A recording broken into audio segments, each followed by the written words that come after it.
Hello दोस्तों, इस कहानी से आपको पता चलेगा कि कर्ण का जन्म कैसे हुआ था। धृतराष्ट्र, पांडु और विदुर के लालन पालन का भार भीष्म के ऊपर था। तीनों पुत्र बड़े होने पर विद्या अध्ययन के लिए भेजे गए।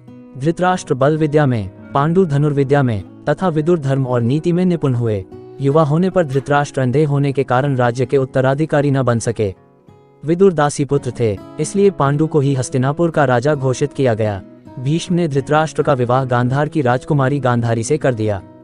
गांधारी को जब ज्ञात हुआ कि उसका पति अंधा है, तो उसने स्वयं अपनी आंखों पर पट्टी बांध ली।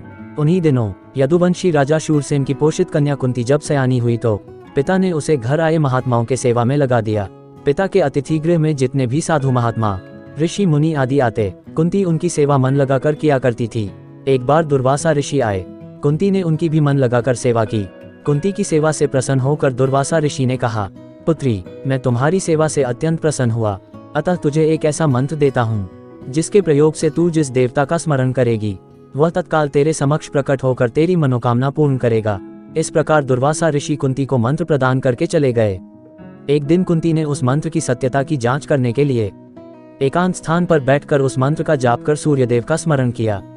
उसी क्षण सूर्यदेव वहां प्रकट होकर बोले, देवी, मुझे बताओ कि तुम मुझसे किस वस्तु की अभिलाषा करती हो, मैं तुम्हारी अभिलाषा अवश्य पूर्ण करूंगा। इस पर कुंती ने कहा, हे देव, मुझे आपसे किसी भी प्रकार की अभिलाषा नहीं है, मैंने तो केवल मंत्र की सत्यता परखने के लिए ही उसका जाप किया है।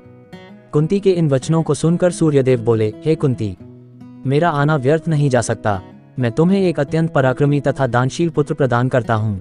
इतना कहकर सूर्यदेव अंतर्ध्यान हो गए।